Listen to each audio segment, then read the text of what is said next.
musu bat. Zuretzat izango da, hirugarren pisua. Hirugarrena? Bai. Ez, hirugarrena ez. Zu bezalako kirolari gazte batek ezin du hirugarren pisura igo. Jakinarian ez eba. Bai. Etortzek ez dinekin kontatuko izuteka. Buddy, you're a boy, make a big noise. We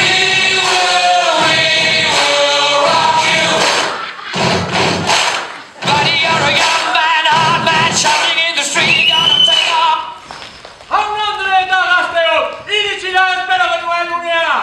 Europako futbol finala, hasteko 5 segundu besterik ez dira geratzen. Eta hemen daukagu, Real Txoroskillo, Kuba eta Pinamurago taldea lehiatuko dira elkarrekin. Kuba, Cristiano Ronaldo eta Mikel Mirarin eta azken norako gutxa egin dute biak.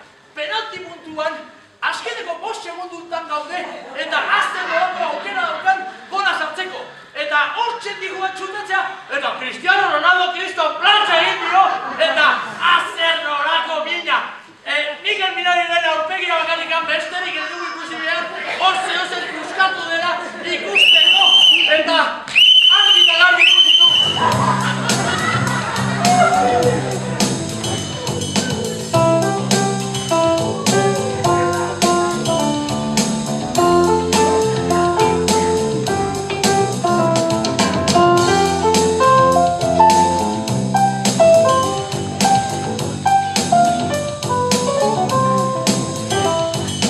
Bai Mikel,